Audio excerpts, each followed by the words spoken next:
Olá, amigos do Logos Apologética. Hoje vamos falar sobre o que diz a doutrina da Igreja sobre o aborto de crianças anencefálicas. Segundo as informações de médicos ligados ao assunto, a anencefalia é a ausência total ou parcial do cérebro, ou seja, um defeito de má formação do sistema nervoso do feto, de modo que as crianças geralmente não sobrevivem. Dependendo da gravidade da má formação, a morte pode se dar depois de algumas horas ou dentro de poucos dias após o nascimento. A maioria das crianças morre mesmo durante a gravidez ou no parto. Existem casos comprovados de período longo de sobrevivência. Esta má formação é genética e não se sabe exatamente a causa do problema. As causas da anencefalia são difíceis de estabelecer. O defeito de formação ocorre entre a 23ª e 26ª semana e, como forma de prevenção, os médicos indicam à gestante uma dieta rica em ácido fólico, um tipo de vitamina B, um suplemento vitamínico que pode ser tomado 2 meses antes de engravidar até 3 meses depois. A anencefalia não tem cura, atingindo meninos e meninas. A incidência é de 4,6 casos em cada 10.000 nascimentos, quer dizer, é rara. Nos Estados Unidos, nascem 2.000 crianças com anencefalia cada ano. Apesar desta má formação, os demais órgãos do feto geralmente são completos e perfeitos. Para se ter uma ideia, enquanto a anencefalia tem uma frequência de 0,2% na população em geral, os casos de lábios leporinos têm de 0,07% e de pé torto 0,1%.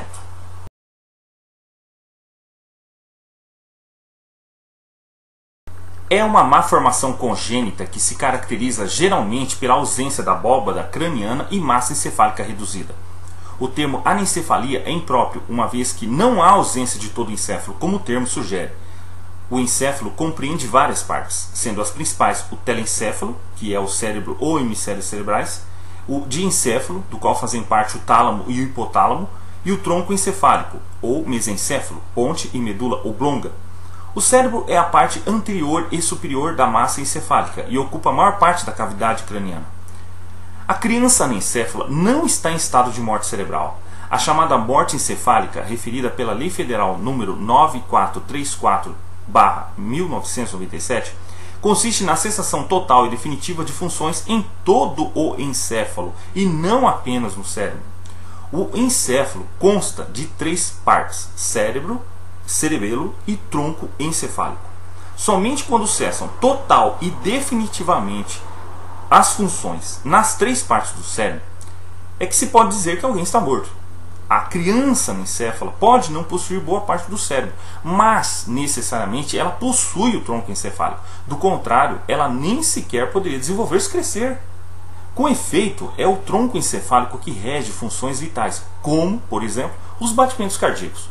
Se a criança anencéfala não possuísse o tronco, seu coração não poderia bater. Assim, não se pode dizer que a criança anencéfala não tem um sistema nervoso central funcionando e, portanto, não faz sentido dizer que ela esteja em estado de morte cerebral.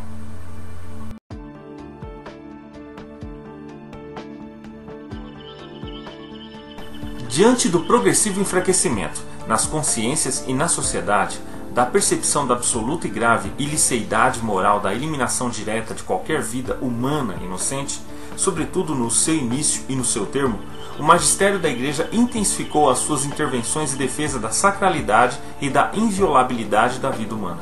Portanto, com a autoridade que Cristo conferiu a Pedro e aos seus sucessores em comunhão com os bispos da Igreja Católica, confirmo que a morte direta e voluntária de um ser humano inocente é sempre gravemente imoral. Esta doutrina, baseada naquela lei não escrita que todo homem, pela luz da razão, encontra no próprio coração, vejam lá em Romanos 2, 14 e 15, é confirmada pela Sagrada Escritura, transmitida pela tradição da Igreja e ensinada pelo magistério ordinário e universal. O drama pessoal pelo qual passa a gestante não pode ser superado com a eliminação do mais fraco. Não se pode tentar resolver o que é dramático com o trágico. No dramático existe a possibilidade de uma positividade, no trágico só a destruição. Neste caso, a aceitação do filho com anencefalia ou de qualquer filho defeituoso somente é possível quando se aceitam os limites da natureza humana e se supera a ideia de que todo desejo deve se tornar realidade.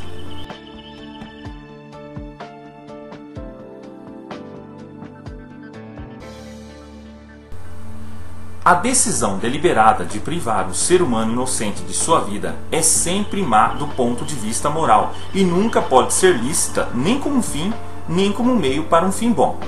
É, de fato, uma grave desobediência à lei moral, antes ao próprio Deus, autor e garantia desta. Contradiz as virtudes fundamentais da justiça e da caridade. Nada e ninguém pode autorizar que se dê a morte a um ser humano inocente, seja ele feto ou embrião, criança ou adulto, velho, doente, incurável ou agonizante. E também a ninguém é permitido requerer este gesto homicida para si ou para outrem confiado à sua responsabilidade, nem sequer consenti-lo explícita ou implicitamente. Não há autoridade alguma que o possa legitimamente impor ou permitir. No que se refere ao direito à vida, cada ser humano inocente é absolutamente igual a todos os demais. Essa igualdade é a base de todo relacionamento social autêntico, o qual, para o ser verdadeiramente, não pode deixar de se fundar sobre a verdade e a justiça, reconhecendo e tutelando cada homem e cada mulher como pessoa, e não como coisa de que se possa dispor. Diante da norma moral que proíbe a eliminação direta de um ser humano inocente, não existem privilégios, nem exceções para ninguém. Diante da norma moral que proíbe a eliminação direta de um ser humano inocente, não existem privilégios, nem exceções para ninguém. Ser o dono do mundo, do último miserável sobre a face da terra, não faz diferença alguma. Perante as exigências morais, todos somos absolutamente iguais. Se você gosta dos vídeos do Logos Apologética e prestigia o nosso trabalho, por favor, inscreva-se no canal, clique em gostei e compartilhe para os seus amigos. Divulgue o nosso trabalho, por favor, para que assim nós possamos colocar cada vez mais vídeos de ótima qualidade para uma defesa intelectual e racional da fé cristã, em exposição às respostas a críticos. Eu agradeço muito a todos. Obrigado.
vida humana.